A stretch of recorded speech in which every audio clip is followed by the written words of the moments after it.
Hello, my name is Wick Hathaway, and this is my video project for Everyday Physics, Physics 1550 for Professor Barbara Bates. And what we're going to attempt to do here today is determine the specific heat of a couple of unknown types of metals. We're really just fishing sinkers, but the first thing we need to do, well, first off, what we have here is a cup of boiling water, obviously at 100 degrees Celsius, a cup of ice cold water at 0 degrees Celsius. I have a scale, a thermometer, and a homemade calorimeter cup. The first thing we're going to do is determine the masses of the two unknown metals, one of which will be going into the hot water and the other will be going into the cold water.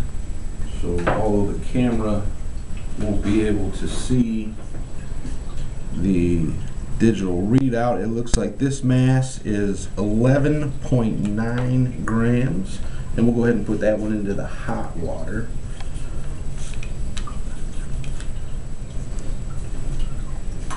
That's going to go into the boiling water until it heats up to 100 degrees Celsius. And the mass of the other looks like 12.1 grams. And we'll go ahead and put that into the ice water. Now, the next thing we will do is get a known mass of room temperature water. So I'm going to tear the scale in order to subtract the weight of the styrofoam cup and pour some water down in there.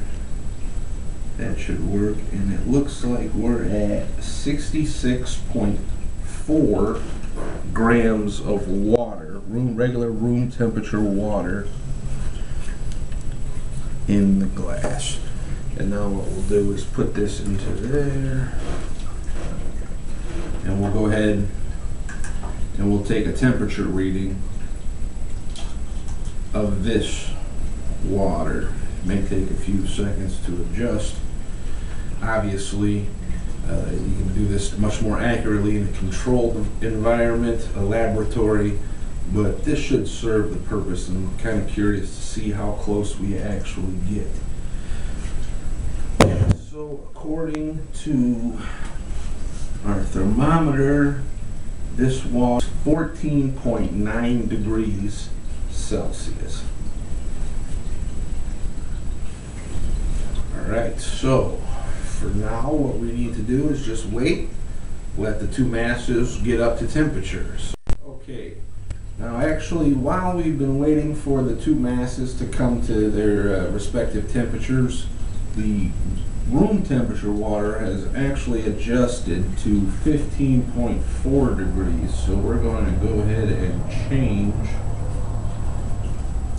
our initial temp of the water for the first half of the experiment. And the mass that was in the cold water is now to temperature down to 0 degrees Celsius. So what we're going to do is take this mass out of the cold water and put it directly into the room temperature water, and we're going to let that sit in there for a while and let the temperatures equalize and see where that gets us.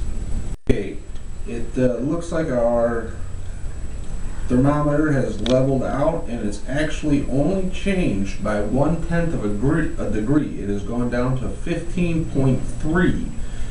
So the delta T for the mass in the cold water is 1/10 of a degree. Now we're going to go ahead and remove the mass, and we're going to place the mass that's at 100 degrees to level out.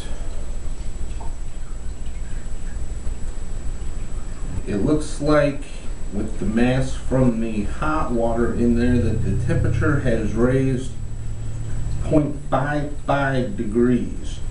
So it has gone up to 15.95 degrees is the temperature final.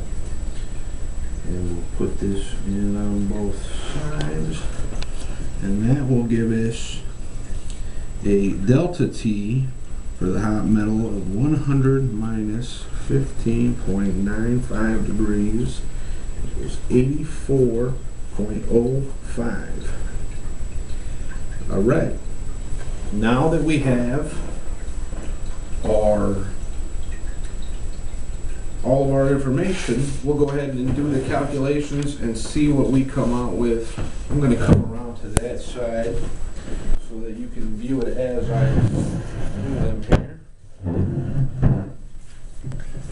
And what I have here is I've pre-written out the formulas. First, we're going to need to find the amount of energy that was added to the water, to the system, and by finding it for the water, we'll be able to. The Q of the water is going to be the same Q of the metal. So, of course, Q equals MC delta T. So the mass of the water was 66.4. The specific heat of water is 4.18. And the delta T of our first experiment was negative 0.1. So we'll grab the calculator here and we'll punch that in.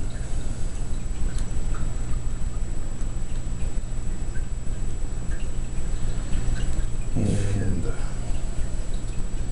it comes out to 27.7552. Now, we can put that into this side. The Q is 27.7552, and that was negative, and that just means that the heat was taken out of the water. It got a little bit cooler. The mass of the metal was 12.1 times the delta T of the metal, which was 15.3. So we'll go ahead and punch that into the calculator. Q divided by 12.1 times 15.3, and that gives us a C, a specific heat of 0.14993, basically. So from this experiment, it gives us, and this is going to be Celsius joules per gram. Alright, now we're going to do the calculation for what we put into the hot water and see if that comes out the same or close. Let's hope it comes out close. So again, the mass of the water, 66.4 times 4.8, and the delta T of the water was 0.055. I'm sorry, 0.55, correct? Yeah, 0.55.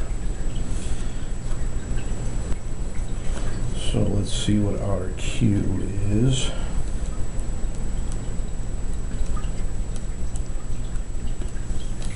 That gives us 152.6536. So we'll transfer that down here. The mass of the metal in this case was 11.9, and the delta T of the metal was 84.05. So we'll